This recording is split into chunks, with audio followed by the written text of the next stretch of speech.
pas des propagandistes. Il faut que ça soit clair pour tout le monde. Nous sommes des journalistes. Un journaliste, c'est quelqu'un qui va chercher l'information et il le traite et le met à la disposition de l'opinion. Après, le commentaire que chacun en fait, c'est le problème. Mais le journaliste, son rôle, c'est ça. Donc, on n'est pas des activistes, on n'est pas on n'est pas à la recherche du buzz. Si on était à la recherche du buzz, je vous assure que toutes les informations que nous avons, peut-être que chaque jour je ferai un direct. On n'est pas en quête de popularité. On n'est pas en quête de crédibilité. On a un peu de crédibilité, ça nous va déjà. Nous avons eu plusieurs prix. L'alternative a été distinguée sur plusieurs enquêtes, on a eu plusieurs prix. Le dernier des prix, le plus emblématique, c'est le prix du CPJ. On est dans plusieurs organisations. On peut ouvrir aujourd'hui plusieurs portes avec le peu de crédibilité qu'on a. En toute modestie. Je n'ai pas l'habitude de piquer la grosse tête, mais je peux me réjouir aussi que je suis rentré à la Maison Blanche, dans les bureaux de la Maison Blanche, discuter avec des conseillers du président américain, là où les chefs d'État africains payent des lobbyistes pour aller, on ne leur donne pas de rendez-vous. Si je suis un vantard, je peux mettre ça devant tous les jours. Mais je n'ai pas besoin de ça. Donc, nous, on travaille à informer l'opinion. On n'est pas dans le buzz. On n'est pas dans la concurrence. On n'est pas à la recherche d'une quelconque notoriété. Le peu de notoriété qu'on a, ça nous suffit pour ouvrir beaucoup de portes. Donc, nous n'avons pas la tête des gens qui colportent des rumeurs ou qui font passer de fausses informations. Donc, vous pensez que je me lève un matin avec mon équipe, on boit un peu de whisky, encore faut-il savoir si on boit de l'alcool, et donc on va inventer une histoire qu'un chef-corps ou un colonel a été arrêté et balancer ça sur notre site, sans avoir les éléments de certitude. Vous pensez vraiment à ça? Vous pensez que on fait du charlatanisme ou bien de la précipitation? Non, on fait du journalisme. Nous serons, on serait vraiment irresponsable avec le peu de notoriété qu'on a à se lancer dans des choses comme ça. Vous savez le nombre de personnes qui nous suivent, les propositions qu'on reçoit. J'ai des éléments qui travaillent dans des grands médias, BBC, un peu partout. Ça, c'est ma rédaction qui les a formés. Donc, j'ai des éléments qui sont à l'international, qui sont issus de l'alternative. Donc, vous imaginez qu'on va se lever un matin et puis on va foutre tout ça en l'air en diffusant des fake news.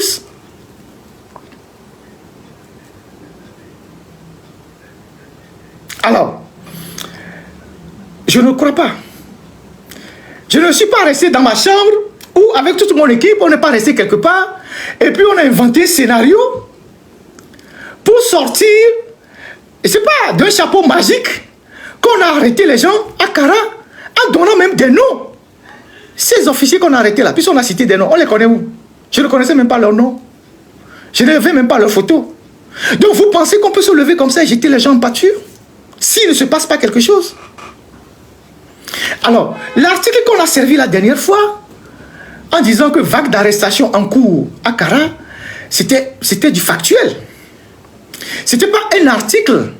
C'était pas quelque chose qui s'est déjà passé ou qui va se passer. C'était une action qui était en cours. Et comme ça se fait dans toutes les grandes rédactions, quand il y a une action en cours, on donne l'information. C'est comme il y a un attentat, ou bien la dernière fois, il y a eu, comment l'appelle-t-on, cette panne géante qui a paralysé une partie du monde. Tous les médias sont passés en mode continu et en édition spéciale. On dit, l'information c'est laquelle? Il y a une panne géante qui paralyse le monde. Voilà, ça c'est la première information qu'on donne. Il y a une panne géante ou il y a un attentat. Il y a un attentat dans un aéroport. Après, l'information est appelée à évoluer. D'accord, il y a un attentat. Est-ce que c'est un attentat terroriste? Est-ce que c'est un accident? Est-ce que c'est ceci? Est-ce que c'est ça et c'est ça? Mais Dès le départ, l'information, c'est qu'il y a un fait, il y a un attentat. Ou bien il y a une panne géante qui paralyse le monde. La panne est due à quoi? Est-ce que c'est un piratage?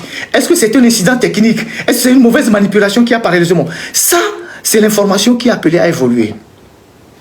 Après les enquêtes, dans les pays où les sources d'information sont ouvertes, quand il y a un attentat, par exemple, tous les journaux parlent de l'attentat. Après, il y a toutes les spéculations. Est-ce que c'est un déséquilibré? Est-ce que c'est un attentat terroriste? Et puis par après, il y a la police qui fait les enquêtes, qui met les éléments à la disposition des journalistes. Il y a le procureur qui prend la parole, qui situe l'opinion. Que tel jour, telle heure, un individu pareil a fait ci. Dans nos pays, on n'a pas ces possibilités. Même si on a l'information, on n'a aucune chance qu'un procureur, un service de communication viendra vous situer sur ce qui se passe. Du coup, quand vous avez une information, comme quoi on a arrêté un chef-corps en plein Nevala, on arrête, pas lui seul, on arrête un chef-corps, on arrête 12 officiers en pleine lutte Evala, dans une zone où le président de la République est censé séjourner pendant une semaine. C'est-à-dire que on arrête le chef d'une garnison dans une zone où le président séjourne pendant une semaine. Mais ça peut servir de toutes les interprétations. Ça peut faire l'objet de toutes les interprétations. Ça peut faire l'objet de toutes les interprétations. Parce qu'on n'arrête pas un chef-corps parce qu'il a commis un larcin. Il a volé un portable, il a dragué la femme de quelqu'un. Et quand on arrête un chef-corps, sans qu'on ne connaisse les raisons, on ne sait pas la réaction de la troupe. On ne sait pas comment ces éléments vont réagir. Donc il y a des mesures préventives qu'on prend pour sécuriser certaines choses. Donc est-ce que ce colonel, qui est le chef des bérets rouges à Kara, a été arrêté? Oui, il a été arrêté. Ceux qui disent que c'est un fake news, prouvez-nous le contraire. Il a été bel et bien arrêté.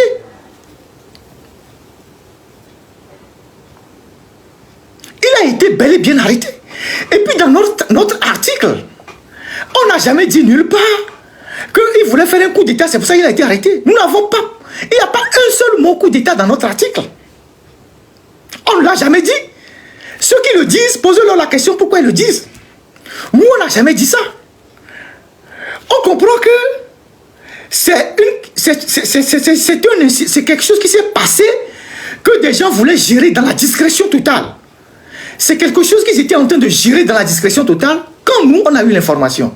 Donc, le fait d'avoir balancé l'information, ça a mis en difficulté ceux qui étaient en train de faire ce qu'ils étaient en train de faire. Du coup, ils ont envoyé tous leurs petits zigotos sur les réseaux sociaux pour dire que c'est un fake news. Ferdinand, je ne sais pas comment on appelle ça, ils ont dit que je suis professeur en fake news et tout ça, sans apporter la moindre preuve du contraire de ce qu'on a dit. Et il y a quelqu'un même qui m'a balancé un truc pour dire qu'un officier dément vigoureusement les allégations de Ferdinand. Il n'a pas eu le courage de dire qui était l'officier. C'était un officier fantôme, je ne sais pas. Alors que nous, on agit à visage découvert. Je ne pense pas que l'armée togolaise sous-traite sa communication à des fantômes. Puisque tous ceux qui ont réagi sur Internet, sur les réseaux sociaux, c'est des faux profils. Personne n'a eu le courage de prendre son propre nom, prénom et d'assumer que Ferdinand a raconté des fake news. Il a suffi qu'on vous distribue 20 000, ou bien 2000, 2000 pour aller sur les réseaux sociaux pour dire que c'est des fake news. Alors qu'il y a eu des arrestations. Vous oubliez que les gens qu'on arrête, ils ont des éléments, ils ont de la famille, ils ont des proches. Donc quand on les arrête, forcément, l'information peut sortir. Vous oubliez que ceux qu'on arrête là, ils ne vivent pas en vase clos, ils vivent en société. Ils dirigent des casernes, ils ont des éléments, ils ont de la famille, ils ont des proches. Quand on les arrête, au moins quelqu'un est au courant qu'on les a arrêtés. Maintenant, quelles sont les raisons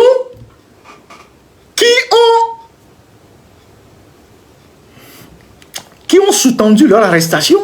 Ça peut être un débat. Ça peut être un débat. La raison pour laquelle on les arrête, ça peut être un débat. Mais quand on arrête un chef-corps et d'autres officiers, pendant que le président séjourne dans la région, les gens peuvent faire toutes les interprétations. Alors, comme on a eu à vous le dire dans l'article, tout est parti d'un individu qu'on appelle Jean-Claude Moncho. Pour ceux qui connaissent les activistes RPT Unir au Togo, il y en a au moins ceux qui connaissent Jean-Claude Moncho, qui est un zélé milicien du RPT maintenant Unir, qui ont commis beaucoup des actions au Togo.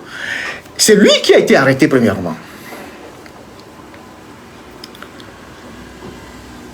Et c'est à partir de lui qu'on a commencé par arrêter les autres. Alors, la version qu'on nous sert aujourd'hui, c'est que ce fameux Jean-Claude Moncho, ce n'est pas une version officielle, mais la version officieuse qui circule aujourd'hui, on ne dit plus qu'on n'a pas arrêté les gens parce qu'on ne peut pas dire que c'est un fake news puisque les gens ont été arrêtés. Et aujourd'hui, tout le monde sait que les gens ont été arrêtés. En tout cas, ceux qui veulent savoir savent que les gens ont été arrêtés. Et donc, ce fameux Jean-Claude Moncho, selon la version qui circule, serait à la tête d'un réseau de braqueurs. Voilà la version officieuse qui circule. Serait à la tête d'un réseau de braqueurs qui font des braquages à Lomé, des braquages à l'intérieur du pays. Rappelez-vous que la veille des Evala, il y a une voiture qui a été braquée vers Agbelouvé. Avec, je crois, 2 morts, quelque chose comme ça, des gens qui ont été, tout ça là. Donc, ce fameux Jean-Claude Moncho est à la tête d'un réseau de braqueurs qui braquent les gens à Lomé, de l'argent, des voitures, des motos. Et il s'est fait qu'ils ont braqué une dame qui est une dame en tenue. Et donc les enquêtes ont commencé par là. Et quand on a mis la main sur le réseau, on a découvert que c'est Jean-Claude Moncho qui est à la tête du réseau. Donc, on arrête Jean-Claude Moncho, on fait une perquisition chez lui, puisque nous avons dit dans l'article qu'il y a une perquisition chez lui, on découvre du matériel, on voit des cartouches de 9 mm, et on l'interroge d'où vient le matériel, la provenance de ce matériel et tout ça, et à lui de dire, ah oui, bon, comme on avait là pour mission de sécuriser le siège de Unir pendant les manifestations, c'est à ce moment-là qu'on m'a donné ce matériel que j'ai gardé chez moi, ça sera sécurisé le siège du RPT et de Unir. Mais, les enquêteurs se rendent compte que les cartouches qu'on a découvertes chez lui sont une dotation des bérets rouges. Les cartouches qu'on a découvertes chez Jean-Claude Moncho qui sont une dotation des bérets rouges. Alors, où est-ce qu'il a trouvé ces cartouches-là? L'enquête continuant, on se rend compte que il y a un officier qui s'appelle Daré, rien à voir avec l'entraîneur, qui est à la tête d'une unité spéciale à Kara. C'est lui qui les approvisionnait, comment l'appelle-t-on, en cartouches. Et quand ils commettent les crimes, délits, je ne sais pas quoi, quand ils prennent de l'argent, ils se partagent avec toute cette bande d'officiers. Donc, on cherche, on va pour arrêter l'officier. Les informations à notre disposition disent que l'officier a fui, d'autres disent qu'il n'a pas fui. Donc, le sort de cet officier d'arrêt est pour le moment incertain. Mais selon les enquêtes, c'est lui qui mettait les cartouches à la disposition de ce réseau de malfaiteurs. Où est-ce que lui recevait les cartouches? Forcément, à l'armurerie. Donc, on remonte aux officiers TAM. Les officiers TAM, pour ceux qui ne le savent pas, TAM veut dire tireur,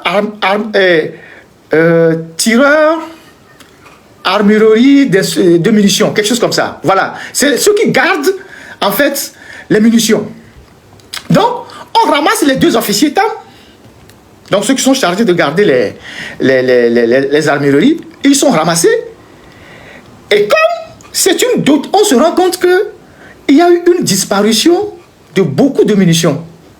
Et donc, le chef-corps du camp Lanja, étant le premier responsable de cette garnison, il a été interpellé. Voilà la version qui circule officieusement. Voilà le déroulement des faits. C'est-à-dire, on On ne peut pas comprendre que lui soit le colonel qui dirige le camp et qu'il y ait des trafics de cartouches qui servent à braquer les gens et à se partager la manne de braquage sans que lui ne soit au courant. C'est la version que eux-mêmes ils font circuler officieusement. Puisque jusqu'à présent, le service de communication de l'armée n'a pas parlé, Faure Gnassingbé, qui est le ministre de la Défense, n'a rien dit. Même si cette version est la bonne, c'est extrêmement grave. Elle est d'autant plus grave que si les officiers de l'armée togolaise subtilisent des munitions dans les casernes pour donner à des braqueurs, pour braquer les gens et se partagent l'argent, c'est que notre armée est en train de basculer vers une armée de gang. On risque de déboucher sur Haïti. C'est extrêmement grave. C'est extrêmement grave si ce que eux-mêmes disent en coulisses est la vraie version. Moi, je n'y crois pas trop. Mais si c'est ce qu'eux disent, parce qu'on a le sentiment qu'ils veulent faire passer cette affaire pour une affaire de crime crapuleux. D'accord. Mais si c'est ça, c'est extrêmement grave. Mais je vais vous dire pourquoi c'est extrêmement grave. Je vais faire des développements, vous allez voir. Vous allez voir que c'est extrêmement grave. Donc, voilà la situation dans laquelle on se retrouve. Donc, ceux qui disent qu'il n'y a pas eu d'arrestation, mais vous faites mal aux familles des gens qui ont été arrêtés. Parce que les gens qui ont été arrêtés là, leurs familles ne savent même pas où est-ce que leurs parents sont gardés. Leurs familles ne savent pas où est-ce que leurs parents sont gardés. On a arrêté les gens. Ils sont coupés de leur famille. Je comprends que on veut faire passer l'armée togolaise pour l'armée la plus disciplinée, l'armée la plus organisée. Et quand ces informations sortent, ça fait mal à la hiérarchie. On ne veut pas qu'on sache qu'il y a ce bazar dans l'armée. Donc, on envoie des tchoukoupis, des petits rigolos sur Internet pour dire que fake news, fake news, fake news. L'armée togolaise a un service de communication. L'armée togolaise, le ministère de la Défense, qui est incarné par Faure, a un service de communication. Les faits sont suffisamment graves pour qu'on dise aux gens qu'est-ce qui se passe, plutôt que d'envoyer quelques petits zozos sur les réseaux sociaux pour dire que c'est des fake news. On n'a jamais diffusé une fake news. Et nous, on ne fait pas du sensationnel. Parce que si on voulait faire du sensationnel, il y a longtemps qu'on a tellement de dossiers sur l'armée togolaise qu'on voulait faire du sensationnel. Je vais vous détailler 2 autres dossiers tout de suite. Vous allez voir. Nous, on n'est pas là pour... Mais nous jugeons, on a jugé suffisamment préoccupant l'arrestation d'un colonel pour qu'on en parle. Après, les raisons pour lesquelles on l'arrête, chacun peut faire la spéculation qu'il veut. Mais dire qu'on ne l'a pas arrêté, c'est pas vrai. Je vous ai donné des noms. Donc, on ne peut pas se lever pour donner des noms des gens. Même si demain on les ressort pour les présenter sur la place publique, voilà, ils sont bien portants, on les a arrêtés. La preuve, quand on a publié l'article, on a eu au moins une quinzaine d'autres sources qui nous ont confirmé et ils ont même posé la question, mais comment vous avez su? Comment vous avez su qu'on l'a arrêté? Parce que ça se faisait dans la discrétion. Comment vous avez su? Je comprends que ceux qui ne maîtrisent pas ces gens de circuit ne peuvent pas savoir de quoi il s'agit. Nous, c'est notre métier de journaliste, d'aller chercher l'information. Donc ceux qui ne maîtrisent rien, ne venez pas nous donner des leçons. C'est notre métier d'aller chercher. Si nous passons une information qui s'avère fausse, on vous présentera des excuses. Jusqu'à présent, elle n'est pas fausse.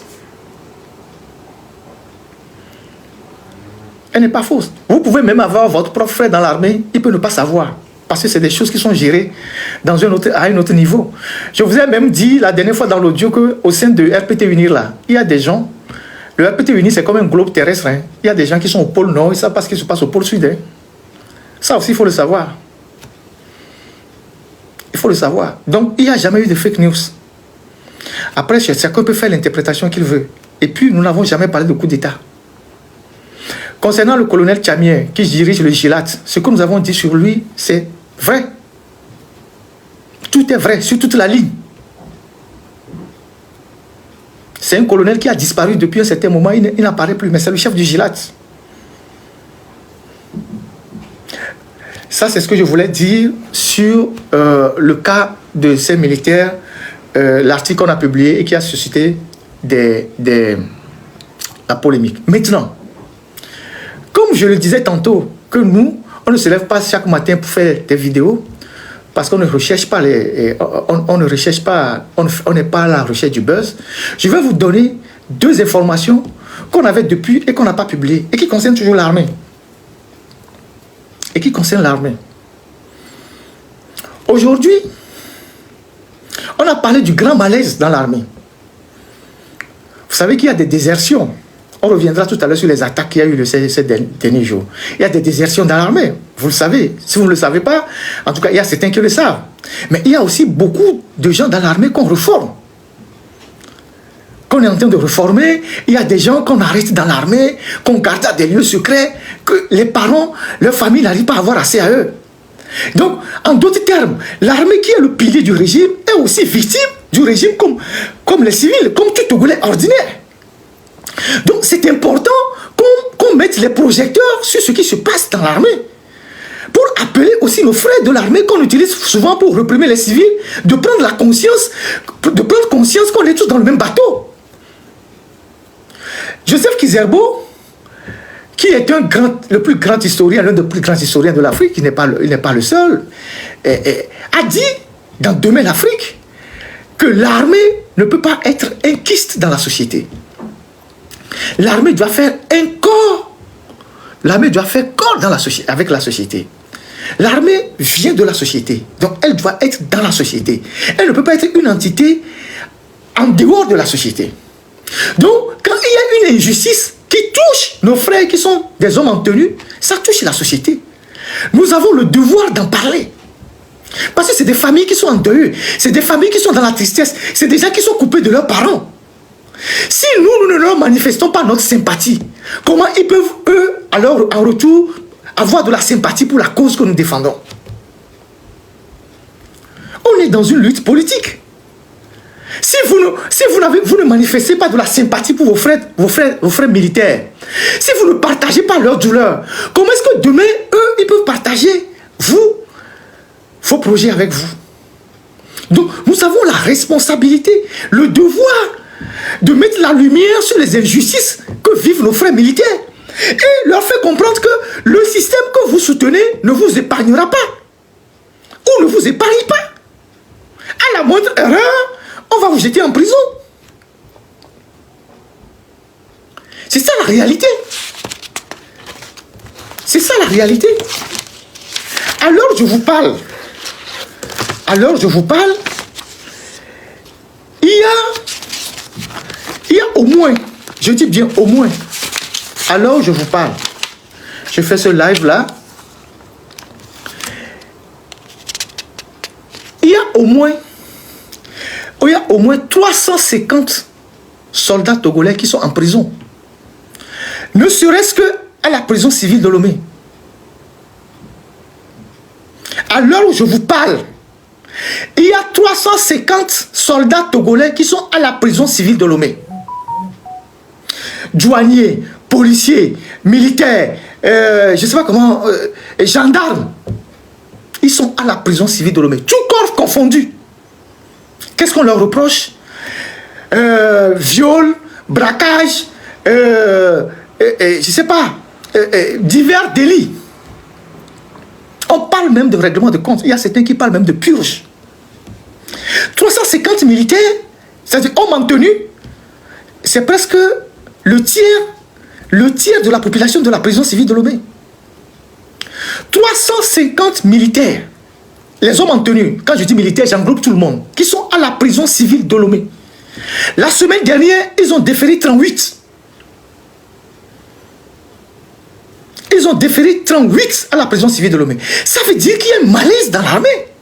S'il y a autant de militaires, autant d'hommes en tenue qu'on envoie en prison, et ça ce n'est que la prison civile de Lomé, quand on va visiter les autres prisons, ça veut dire qu'il y a un souci dans l'armée.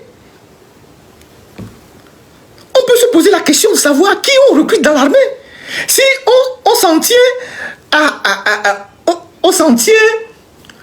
aux faits qui leur sont reprochés, on peut se poser la question de savoir s'ils sont responsables de ces faits Alors, quelle est l'enquête de moralité qu'on fait avant de recruter ces gens-là dans l'armée?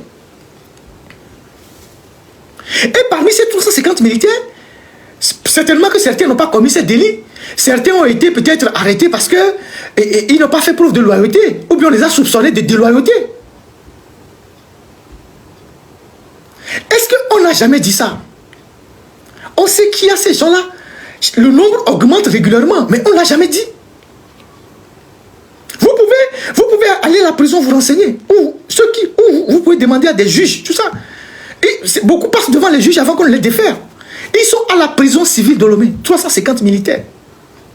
Et vous savez que tous ceux qui font les anarques sur les téléphones, tous ceux qui vous font les anarques sur le réseau, Togocel, Move, tout ça là, qui vous disent qu'il faut appuyer sur ceci, que vous allez prendre de l'argent, tout ça là. Vous savez que tout ça, c'est de la prison que ça vient. Vous savez que la plupart des anarqueurs qui vous anarquent sur les réseaux Togocel et Move, la grande partie, c'est des gens qui sont en prison. Et que régulièrement, le SCRIC, la police, la BRI, la NR descendent en prison pour ramasser les portables, pour arrêter les gens. Bon, ils sont déjà arrêtés, mais on les arrête encore, on les sort encore pour les interroger. C'est de la prison que la grande partie des anarqueurs existent. Ceux qui font les photos, ils font les vidéos, photos, on dit je suis Eto ou Adebayor, que j'ai un projet, ils vous appellent en appel vidéo là, et ils font des montages de photos là. Ils sont en prison. Qui ne le sait pas? La plupart sont en prison, c'est en prison qu'il faut ça. Et parmi eux, il y a aussi les soldats. Donc, si vous avez 350 soldats qui sont en prison, c'est qu'il y a un problème. Mardi dernier, il y a tout le commissariat de Sokolé qu'on a ramené à Lomé. Je ne sais pas ce qui s'est passé. On dit qu'ils ont abusé d'une stagiaire, on les a ramenés tous à Lomé. Ils sont enfermés, certains sont enfermés à la gendarmerie qui est en face de la BIDC.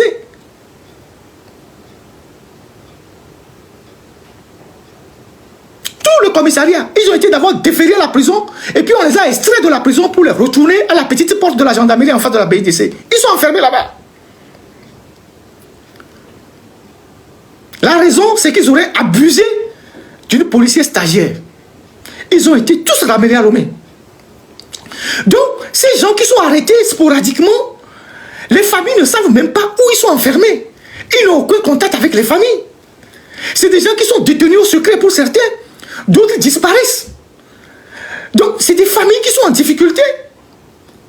Donc, quand on parle des faits sérieux, ne venez pas dire que c'est des fakes. Donc, ces gens sont en prison. On continue d'en arrêter, de déférer. Sous diverses raisons. Plus loin, dans le lot de ces 350, plus loin, je vais vous donner une autre information. Plus loin, il y a cela 1 an, et ça aussi c'est un dossier qu'on savait, mais on ne l'a jamais abordé. Il y a cela 1 an, quelques militaires, je pense qu'il doit être 5 ou 6, je vais vous donner les noms tout à l'heure, ont été arrêtés. En janvier 2023, j'étais encore au Togo. Ils ont été arrêtés à Dapaon. Et ces militaires-là, on les accusait. Puisque j'ai lu après les accusations qui sont portées contre eux. Au départ, c'était des soupçons. Maintenant, c'est des accusations. Ces militaires étaient au front. Donc, dans l'opération, Kondouaré, tout ça. On les accuse d'avoir communiquer des informations confidentielles à des activistes dans la diaspora. Je ne sais pas de quels activistes il s'agit. Mais on les accuse d'avoir sorti des informations sur leurs conditions de vie au front vers des activistes de la diaspora. Mais je ne sais pas de qui il s'agit. Donc on les a arrêtés. En 2 jours, on les a arrêtés. Je pense qu'on a tracé leur téléphone, on les a suivis et on les a arrêtés. Ils sont 5 ou 6. Je vous donne les noms tout à l'heure. Et la date de leurs arrestations. Et ces gens, on les a arrêtés depuis janvier 2023. Les parents ne savent pas où ils sont jusqu'à ce jour. C'est des gens qui ont disparu. Ils sont dans des prisons secrètes. Parfois, on les sort, on les interroge, on les remet. Certains sont malades et tout ça. exemple, Monsieur Atong Samarou, il est arrêté à l'escadron de Kara le 19 janvier 2023. C'est le premier nom, c'est le plus gradé parmi eux. Atong Samarou, arrêté à l'escadron de Kara le 19 janvier 2023. Il y a Chamon Kodjo, première classe, premier bille, arrêté à la base de Kondouaré le 20 janvier 2023.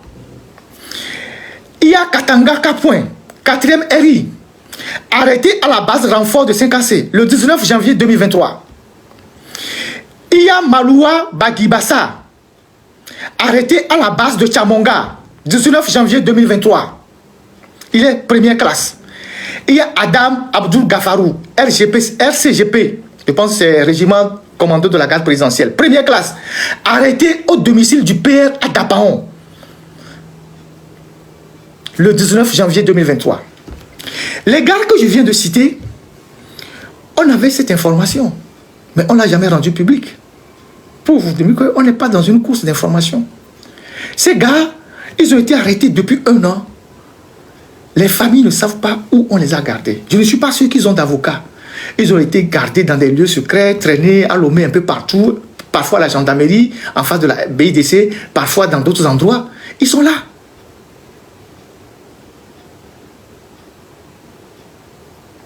Voilà. Donc voilà des choses qui se passent dans notre pays.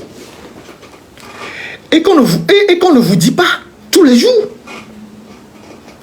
C'est des choses qui se passent dans notre pays qu'on ne vous dit pas tous les jours. Donc voilà les militaires qui sont victimes du système que eux-mêmes ils servent. Alors moi je suis d'accord que s'il y a des soldats qui commettent des infractions, je suis d'accord que s'il y a des hommes en tenue qui commettent des délits, il faut les arrêter.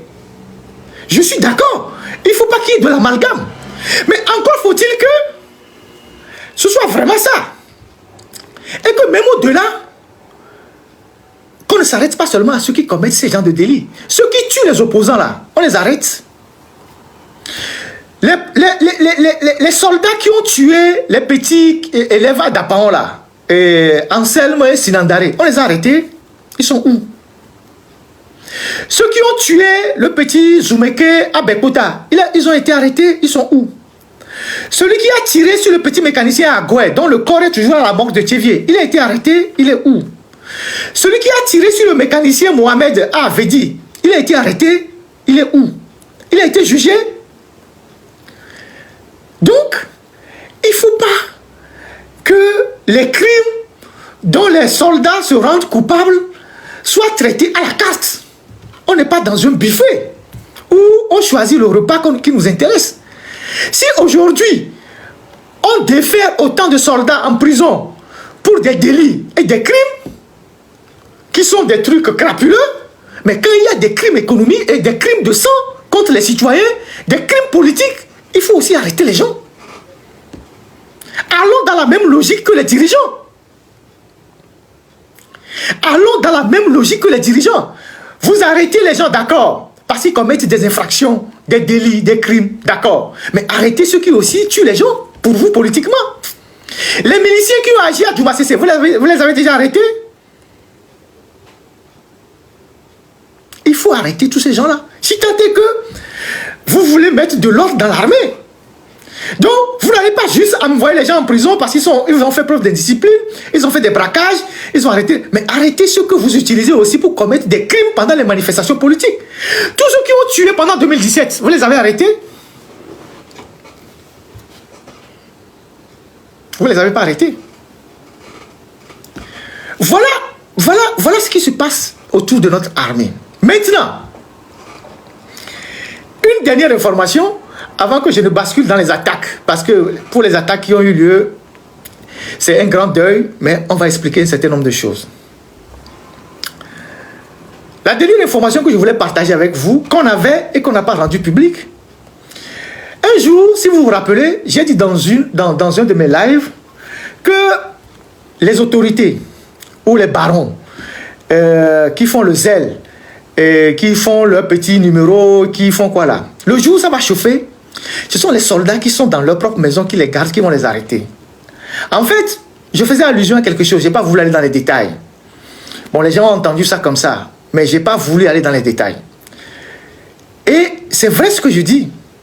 Le jour où ça va chauffer là, ceux qui vous gardent à la maison là, les militaires, les policiers, ou je ne sais pas quoi, les gendarmes qui sont avec vous à la maison, que vous exploitez d'ailleurs. Parce que c'est des gens qui sont corveillables et taillables à merci à vos domiciles. Vous les utilisez pour faire le jardinage, pour tailler vos fleurs, pour faire vos courses, pour arroser vos fleurs, pour laver vos piscines, pour faire ci, pour amener vos enfants à l'école, pour laver vos voitures, alors que ce n'est pas leur rôle. Un militaire, un policier, un gendarme ne peut pas dire qu'il va au boulot, il se retrouve dans la maison d'un baron ou d'une femme de la République, lave les voitures, nettoie les toilettes et fait tout ça. Ce n'est pas son rôle. C'est pas pour ça qu'il est payé. Mais ils sont à vos domiciles. Ils sont vos boys, pratiquement. Vous les exploitez comme vous voulez. Vous les insultez, vous leur crachez dessus. Mais eux, ils voient ce que vous utilisez. Ils savent comment vous enrichissez. Ils savent que vous avez beaucoup d'argent sur vos comptes. Et ils savent que vous changez de voiture tous les jours. Alors, ces gens-là, le jour où ça va chauffer là, c'est eux qui vont vous arrêter avant le peuple. Et je vais vous dire pourquoi j'avais dit ça. Et je vais vous donner un exemple concret. Courant mai de cette année, au mois de mai, je ne vais pas donner le jour, il s'est passé quelque chose. Bon, moi, ça m'a beaucoup amusé. C'est pour ça que j'ai parlé de ça quand j'ai eu l'information. Au domicile d'une des femmes de Fort Gnassingbé, qui vit derrière l'aéroport, juste derrière la clôture de l'aéroport, dans le prolongement de Togo 2000. Quand vous passez par là, vous allez voir en face de la clôture de l'aéroport une maison un peu de couleur noire, peinture un peu noire, et beaucoup de soldats sont devant. On a fait une petite une terrasse, on a mis des chaînes, tout ça. Les soldats gardent les motos là-bas. C'est le domicile d'une des femmes de Fort. Je ne dis pas maîtresse, femme. Voilà. Femme de Fort. Elle s'appelle Marie-Jo. Donc, dans la foulée de la proclamation des résultats des législatives et de tout ce que vous savez, voilà, à Tiégou, voilà. Cette femme est partie chez des amis pour faire une fête avec ses gardes-corps. Les gardes-corps, ils en ont plein. Certains en ont jusqu'à 4, 5, 6. Donc, elle part avec les autres gardes-corps, tous les gardes-corps pour aller à la fête. Et elle laisse à la maison et son garde-corps principal, c'est-à-dire celui en qui elle a confiance, un béret vert.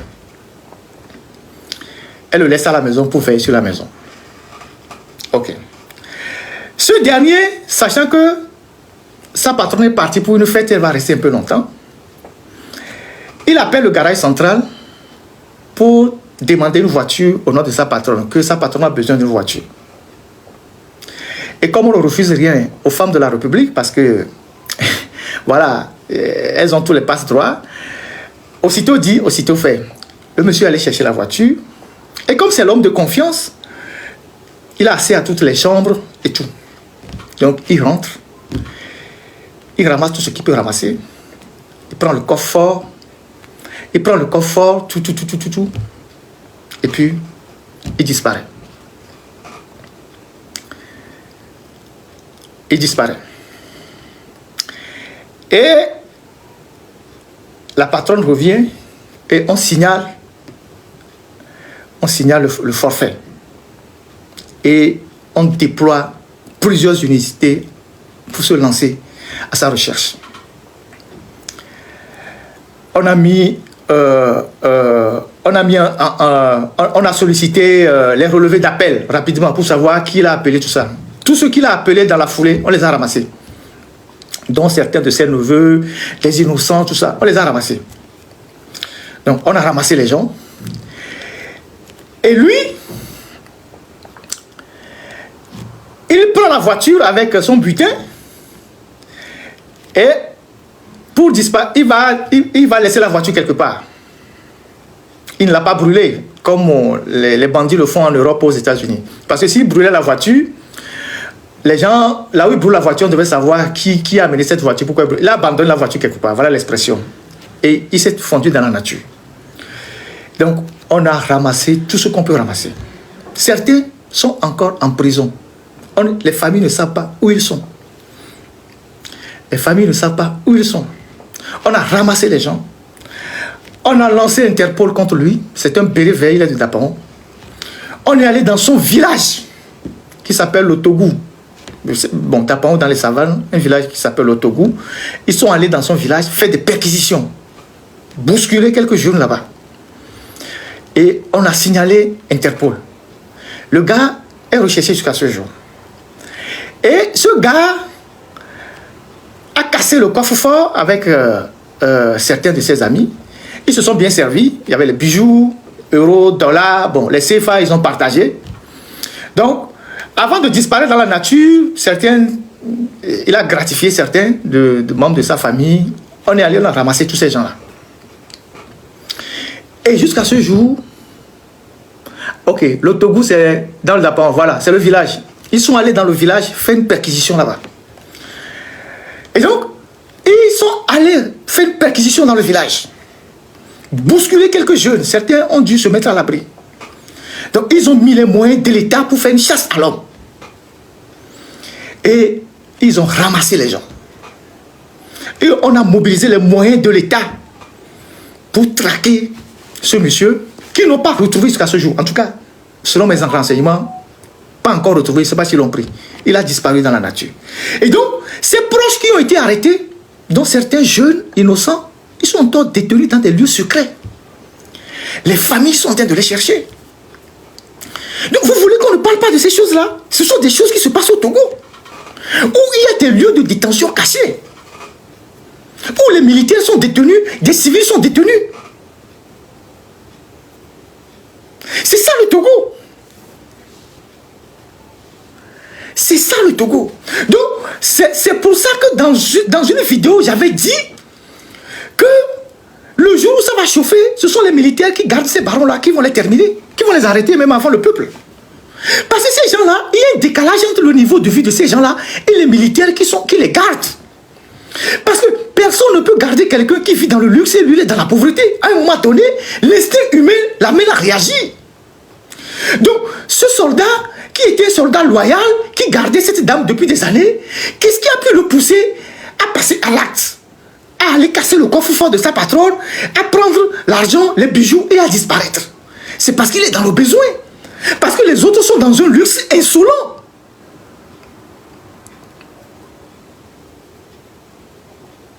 Cette dame, Marie-Jo, est actuellement en France. Elle est juste derrière l'aéroport. Donc, j'avais dit ça dans une vidéo, comme ça, sans aller dans les détails.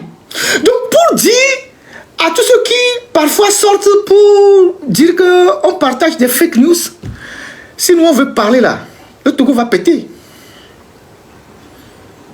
On va parler dans le respect des gens. Depuis que je fais le live là, ça fait plus de 3 heures. Est-ce que vous m'avez vu insulter quelqu'un? Non. Je donne des informations, des faits. Je ne suis pas là pour insulter les gens. Je suis très éduqué. On ne dit pas ça pour insulter les gens. Non, on dit ça pour informer la population. Que voilà ce qui se passe dans notre pays. Voilà ce que les gens font avec les deniers publics. Donc si on se met, je parie que sur les 100% d'informations qu'on a, peut-être c'est 40% qu'on sort. Et en plus, quand on était au Togo, on faisait de la censure. C'est 40% qu'on sort. Le reste, on le garde pour nous. Il y a des choses qu'on garde, on attend peut-être même 1 à 2 ans pour en parler. On attend un fait pour sortir l'information. Le jour où ils ont arrêté Katanga, nous on savait. Et on savait comment on l'a arrêté.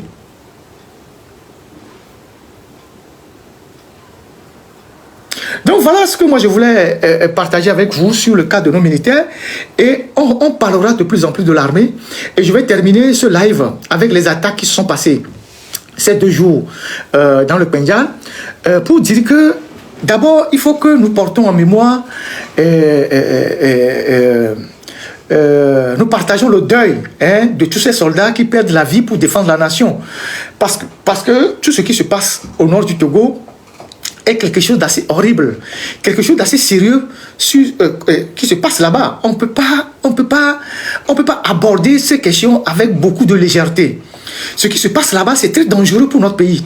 Donc nous devons vraiment être préoccupés de ce qui se passe à Dapaon.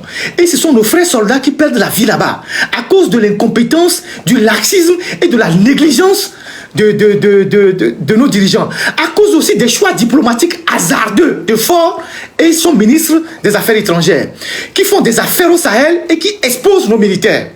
Il faut qu'on dise les choses clairement. Il faut qu'on dise les choses clairement.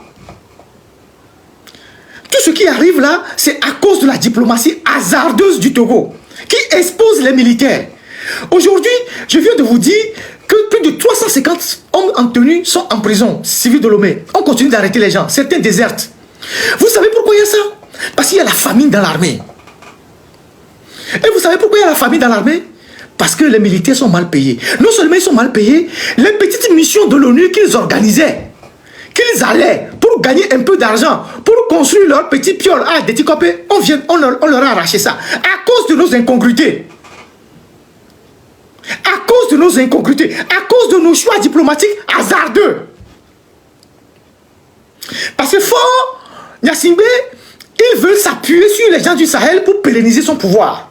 C'est ce qu'il est en train de faire. C'est ce qu'il est en train de faire. C'est ce qu'il est en train de faire. Et tout le monde sait son agenda. Et donc, nos militaires, ils sont exposés. Donc, tout ce que les terroristes font là, c'est parfois des représailles par rapport à nos choix diplomatiques hasardeux. Le Ghana a une frontière avec le Burkina. Combien de fois le Ghana a été attaqué? Combien de fois? Combien de fois? Quand les gens ne mêlent pas leur bouche dans les affaires des autres, ils sont tranquilles. Donc c'est le choix hasardeux de notre diplomatie qui nous crée des ennuis aujourd'hui. Et donc, nos militaires qui meurent au front et qu'on enterre comme des chiens, nous devons saluer leur mémoire. J'avais dit dans une de mes vidéos qu'on doit créer un cimetière pour l'armée. Dans tous les pays au monde, il y a un cimetière, il y a des cimetières pour les grands hommes. Quand des militaires meurent au front, il faut les enterrer avec tous les honneurs. Il ne faut pas les mettre dans un cercueil, aller les jeter comme des chiens, sans que les familles même ne voient leurs dépouilles. Tous les camps qu'on a construits au Togo là, il faut créer des cimetières dans les camps et avoir un carré où il faut enterrer les militaires. Même les prêtres font ça. On ne peut pas remettre les corps aux familles d'aller les enterrer. Vous aurez dû constater que depuis un certain temps, l'armée togolaise ne communique plus sur les attaques. C'est soit les terroristes qui communiquent, ou soit c'est les militaires eux-mêmes qui appellent leur famille et qui leur envoient des messages. On a vu le carnage qui a eu lieu ces 2 jours à Dapaon là-bas. Exactement dans la même période que l'année dernière quand il y a eu les Ivala. Comment vous pouvez comprendre que on attaque toute une caserne, on carnarde les militaires, on emporte du matériel, on détruit la caserne. Où sont les sentinelles? Vous avez une opération avancée dans une région donnée et vous savez que les djihadistes peuvent ou les terroristes peuvent surgir à tout moment. Et vous savez très bien aussi, selon vos renseignements, que au Burkina, les terroristes sont traqués, ils ont la pression. Et puisqu'ils ont la pression, ils cherchent des moyens, et ils cherchent des lieux de recul. Ils cherchent des moyens pour se mettre à l'abri. Et donc, ils ont tendance à élargir leur champ d'opération. Et vous savez qu'au Burkina, selon les informations, les images, ils ont des armes. Ils ont des 12-7. Une 12-7 est une arme redoutable. Ils ont suffisamment de 12-7. Et que si les nôtres n'ont pas suffisamment d'armes pour les affronter, ils vont les canarder avec les 12-7. Parce qu'une 12-7 peut tirer à plus de 150 mètres. Voilà, même plus. Vous allez sur Internet, vous cherchez ce que c'est que la 12-7. C'est l'arme qu'on fixe sur les jeeps. C'est une arme redoutable. Aujourd'hui, les terroristes ont les 12-7. Donc, s'ils viennent avec des 12-7, si vous n'avez pas suffisamment de moyens, ils vont vous canarder. Et donc, vous n'avez pas des agents de renseignement dans les brousses Au moins pour alerter la base qu'il y a une infiltration. Quelqu'un m'a dit aujourd'hui qu'il y a des agents qu'on a un peu mis dans la brousse, mais ils se promènent dans les villages pour boire du tiapalo et racketter les villageois. Parce qu'ils n'ont pas de moyens. Parce qu'ils n'ont pas de moyens. Et donc du coup, selon les informations, vous avez plus d'une centaine de personnes, voire un peu plus, des centaines de personnes qui rentrent sur le territoire et qui viennent attaquer une caserne sans que personne ne donne l'alerte. Alors que la veille, le 19 déjà, il y a eu une première attaque dans un autre village dans la zone. Ça ne vous a pas suffisamment alerté pour prendre les dispositions. Maintenant, le Togo a des hélicoptères que les Biélorusses pilotent là-bas. Vous savez que j'avais déjà dit dans un live qu'il y a des Biélorusses qui sont en Assablé, qu'on a délocalisés maintenant dans le Pendjal. Et c'est sur ces Biélorusses qui pilotent les aéronefs, qui ont les hélicoptères qu'on a achetés auprès de la Russie. Depuis un certain temps, on a déployé des Turcs. Il y a aussi des Turcs qui sont là-bas, les Turcs de Sadat qui sont là-bas. Nous l'avons écrit aussi. Et donc, il y a un hélicoptère qui s'est écrasé il y a quelques mois. L'autre hélicoptère qui devait être sur le théâtre des opérations était déployé à Kara pour suivre l'hélicoptère civil de Faure Gnassingbé. Ceux qui étaient à Kara ont vu qu'avant que Faure Gnassingbé ne vienne atterrir avec son hélicoptère blanc là, c'est un hélicoptère d'un homme d'affaires burkinabé, l'hélicoptère qu'il utilise, avant qu'il ne vienne atterrir, il y a l'hélicoptère militaire qui vient faire la reconnaissance d'abord. Cet hélicoptère militaire, piloté par les Biélorusses, devait être sur le terrain d'opération, le théâtre des opérations. Donc, au moins quand l'armée était attaquée, au moins il devait avoir une couverture aérienne. Donc, rien de ça n'a été fait. Les gens étaient en fait à Kara, comme c'était le cas de l'année dernière, et on a canardé les militaires là-bas. On a même replié des troupes à Kara pour sécuriser Kara. Avec dans la foulée de l'arrestation du colonel de la garnison, on a utilisé moins les bérets rouges, donc on a ramené les troupes de Dapama à Kara. On a ramené du matériel à Kara pour protéger un seul individu pendant que les militaires étaient exposés au front. Voilà comment les choses se passent dans notre pays. Et puis, nos militaires, pourquoi certains ne veulent pas aller au front? Parce qu'on ne leur donne pas suffisamment de moyens. Ce n'est pas que le Togo n'a pas de moyens. Pourquoi Faure ne veut pas leur donner les moyens? Faure ne veut pas leur donner les moyens parce que Faure a peur que, une fois que ces moyens sont dehors, les militaires peuvent les utiliser contre lui. Donc on leur donne le minimum.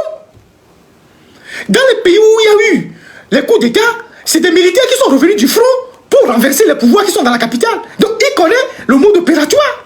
Donc il ne veut pas donner suffisamment de munitions ou d'armes sophistiquées aux militaires. On leur donne juste ce qu'ils peuvent leur permettre de tenir. Et on met les armes sophistiquées dans les casernes. Donc les gens sont sur le front. Et quand ils sont attaqués par des djihadistes qui sont aujourd'hui suffisamment armés, avec des armes de guerre puissantes, ils ont beau être des patriotes, mais ils ne peuvent pas résister. Vous avez vu les photos qui circulent? Ça fait très mal. Ça fait très mal. Donc, il faut que notre pays cesse de se mêler des histoires sous prétexte qu'on fait de la diplomatie. Nous avons un pays à développer. Le Ghana qui fait des routes, des autoroutes, des rails, qui construit des immeubles, qui construit des universités, ne se mêle d'aucun dialogue en Afrique. Et ils ne sont pas attaqués par les terroristes. Nous qui sommes à un niveau de développement très bas, c'est nous qui prenons le peu d'argent qu'on a pour aller nous mêler des histoires qui ne nous concernent pas. Et en conséquence, on subit.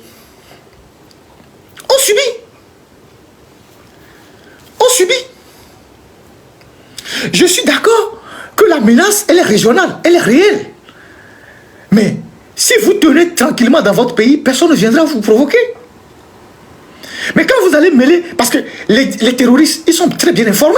Ils sont aussi sur les réseaux sociaux. Les terroristes de 2020, c'est des terroristes 2.0. Puisqu'ils sont aussi sur Internet, les réseaux sociaux. Ils balancent des photos, des images et tout. Ils suivent l'actualité. Ils savent qu'à ce moment précis, il y avait une grande fête à Kara. Et que les gens seront distraits. L'année dernière, c'est comme ça ils ont attaqué. Cette année, même chose. Donc, Faure ne peut pas continuer par exposer nos militaires. Et quand les militaires meurent, il ne leur rend même pas hommage. Vous avez déjà vu Faure Gnassingbé se tenir devant les cercueils pour saluer la mémoire des militaires? il ne prend même pas le temps d'aller leur rendre hommage. Donc, ces gars qui sont morts hier, on va les enterrer en catimini, comme des chiens. On va peut-être trouver 1 million à leur famille, c'est fini. Les orphelins sont là pour toujours. Nous partageons la douleur de toutes les familles. Nous partageons la douleur de nos frères qui sont morts sur le front. C'est des Togolais qui meurent pour la patrie. Parce que c'est la patrie qui est attaquée. Mais on ne peut pas mettre autant de moyens pour la sécurité d'un seul individu et laisser les militaires à découvert. Donc, les gens qui sont dans l'armée togolaise, vous devez aussi vous poser des questions. C'est quoi votre mission? Et pourquoi on ne vous donne pas les moyens? Pourquoi on vous laisse se faire massacrer? Le Togo a voté une loi de programmation militaire en votant je ne sais pas combien de millions d'euros, plus de, je ne sais pas, 1000 milliards. Avant que je ne quitte le Togo, il y a une loi de programmation militaire qui a été votée à 1000 milliards. Mais les fonds sont passés où? Le matériel qui a été acheté sont stockés où? Pourquoi on ne sort pas les matériels pour permettre aux militaires de travailler, de défendre le territoire? Pourquoi on leur donne les armes qui ne sont pas suffisamment, ou bien pourquoi on ne leur donne pas suffisamment de munitions pour défendre la patrie?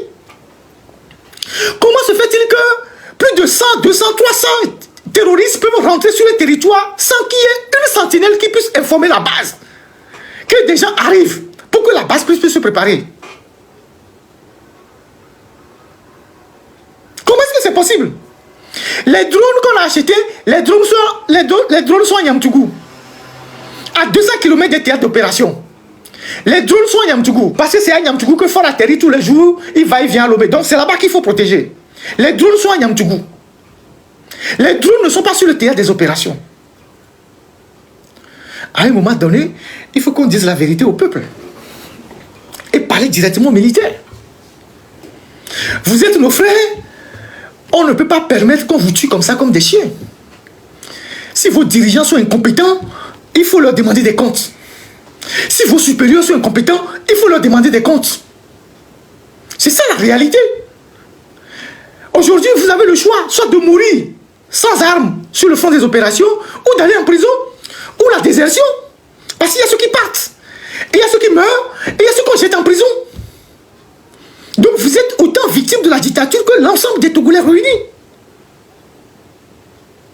Pendant ce temps, les premiers responsables du pays sont dans la jouissance. Ils sont avec leurs femmes, leurs maîtresses, ils mangent du caviar, ils sont au vin, ils sont au champagne. Pendant que vous mourrez comme des chiens.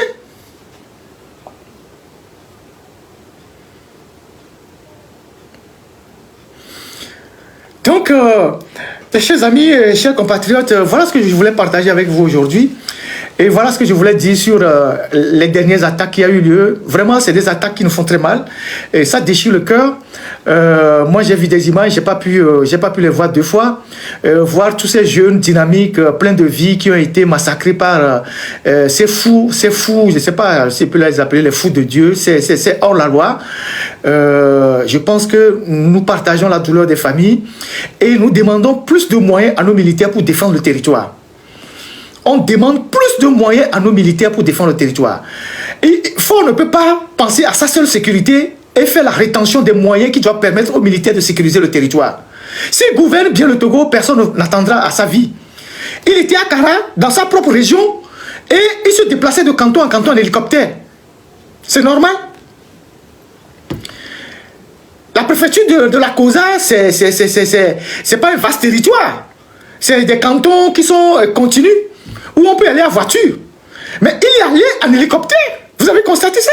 Ça veut dire que chez lui-même, il ne peut pas prendre un véhicule et se promener pour regarder quel est l'état des villages, des villes et tout ça. Il y allait, il repart à l'air. Chez lui, pendant les évaluations à Kara, il ne peut pas dire, bon, je vais aller aujourd'hui par hélicoptère ici. Non, par voiture ici. Demain, je vais en voiture ici. Après, demain, je vais en voiture ici.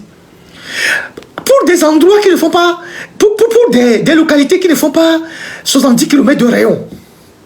Des localités qui ne font pas 70 km de rayon. Puisqu'on ne lutte pas par Gouda, je pense bien. On lutte dans la ceinture de Kara et tous les cantons qui sont tout autour. Comment est-ce qu'on peut aller à ces endroits par hélicoptère? ce monsieur est coupé de toutes les réalités du pays. Et on y va avec 2 hélicoptères. Un hélicoptère civil suivi d'un hélicoptère militaire.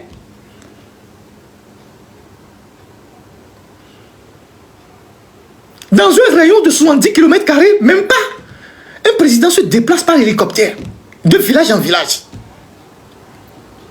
S'il quitte Lomé pour peut-être Atakpamé, on peut accepter, on peut dire, bon d'accord, la distance est un peu longue pour des raisons de sécurité. Il est dans son fief.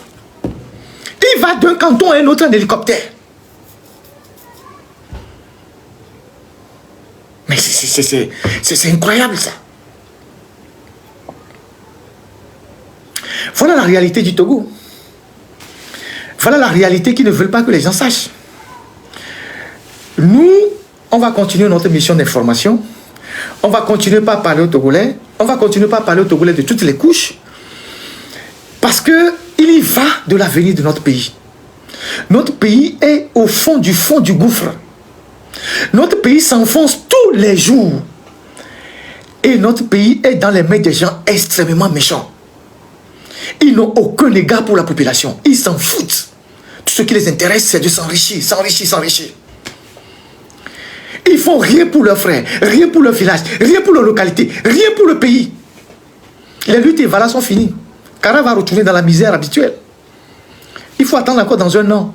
Il y aura la même fête. Quelqu'un m'a dit que c'est dans la foulée des luttes qu'on a réparé les lampadaires qui étaient grillés depuis. Non, les lampadaires étaient grillés depuis. C'est parce qu'il y avait les luttes qu'on a rapidement remplacé les lampadaires dans les rues de Kara. Ils vont partir. Ça va se griller. Il faut attendre encore l'année prochaine. Aucun projet structurant qui change la vie des citoyens. Juste le folklore, les sommets bidons, les conférences bidons qui n'ont aucun impact sur la vie des Togolais. C'est à ce à quoi se livrent les autorités et leurs amis.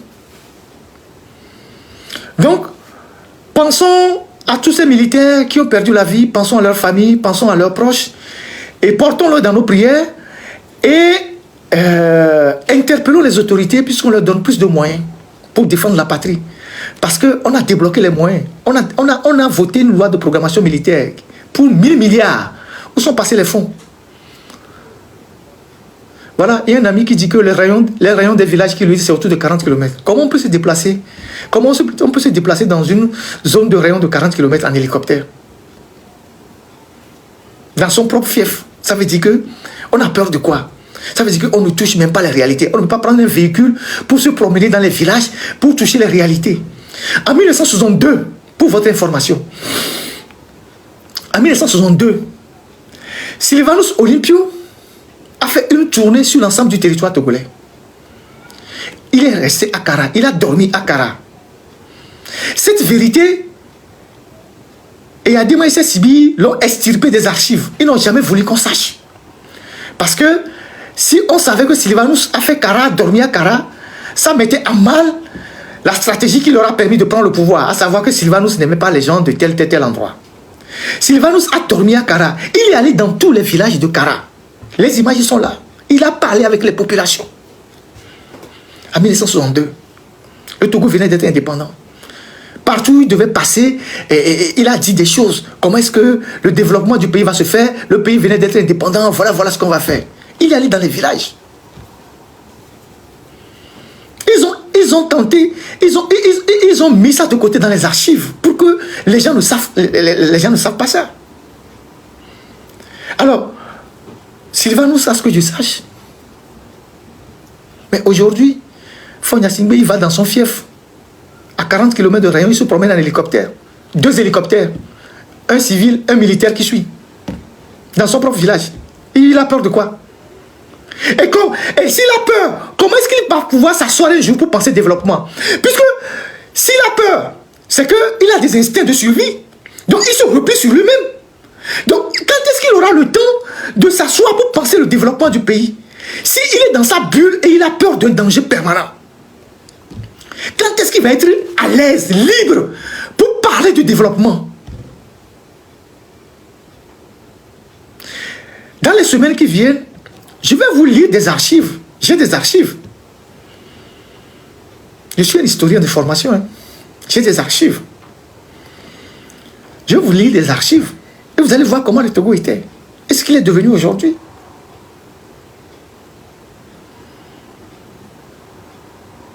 Donc, nos frères militaires, ce que nous faisons, c'est pour aussi votre propre bien. C'est votre propre bien. C'est pour le bien de nous tous. Parce que militaires que vous êtes aussi nos frères. Vous êtes nos sœurs. Quand je dis frères et sœurs, c'est des Togolais. Nous sommes des frères et sœurs. Vous ne pouvez pas continuer pour un seul individu de martyriser tout un peuple. Aujourd'hui, vous en êtes victimes. Vos chefs sont victimes. Les Katangas sont où? Les Djoua sont où? Les Tchassama sont où? Les Tidjani ont fini comment? Tous ces gens que j'évoque doivent vous réveiller votre mémoire pour savoir que celui que vous servez ou ceux que vous servez, ils n'ont rien à foutre de vous. Ils n'ont rien à foutre de votre bonheur. Aujourd'hui, vous n'avez plus de mission de l'ONU pour améliorer votre fin de mois. Vous n'avez plus les missions des Nations Unies. Vous n'avez plus rien. Même le NATO que vous jouez, on vous a interdit. Vous mettez l'argent dans le trading, on vous a interdit. Maintenant, le NATO que vous jouez là, on vous a interdit. Pourquoi vous jouez là le NATO? Vous jouez le NATO parce que vous êtes pauvre. Vous n'avez pas d'argent. Même le NATO que vous jouez pour arrondir les fins du mois, on vous a interdit. Mais vous caressez la galère tous les jours. Maintenant, moindre chose, on vous envoie en prison. Réveillez-vous. Alors les amis, j'ai mis du temps. Ça fait beaucoup. J'ai mis du temps, plus de 3 heures. Et je vous dis merci parce que on va réserver les autres dossiers pour les autres directs. En tout cas, c'est ce que j'ai à servir aujourd'hui. Et j'aimerais vraiment clôturer ce direct en remerciant toutes les personnes qui sont connectées, tous ceux qui envoient des encouragements, tous ceux qui envoient des étoiles, tous ceux qui viennent ici pour nous écouter, tous ceux qui nous accompagnent. Et j'aimerais rassurer les uns les autres que nous sommes ici pour donner de l'information. Les faits sont têtus. Le commentaire est libre. Vous êtes sur la page d'un journaliste. Nous sommes ici pour donner des informations. Les gens qui s'amusent à dire que quel journaliste d'investigation nous sommes, ils n'ont même pas 1/10 de ce que nous avons. Parce que nous aimons notre métier, que nous donnons des moyens d'aller chercher les informations. Et on a les gens partout. Donc, je tiens à dire merci à tous ceux qui nous encouragent, ceux qui croient en nous. Et nous sommes ouverts à toutes les observations. Nous sommes des gens suffisamment humbles. Moi, je vous dis, je ne pique jamais la grosse tête. Même si la vie m'a réservé des hauts et des bas. Je ne pousse jamais la grosse tête. Je suis quelqu'un, je connais mes forces, je connais mes limites. Et donc, ça aurait été d'autres journalistes. Il a mis pied à la Maison Blanche, il a le Pentagone, il a fait ci, il va en faire du bruit tous les jours. Moi, l'essentiel, c'est de continuer par travailler.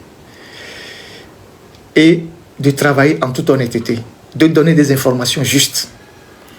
Il peut arriver, on est des humains, un jour qu'on puisse se tromper. Si on se trompe, on présentera des excuses. La manière dont le journaliste traite ses informations, ce n'est pas la même manière qu'un activiste traite ses informations.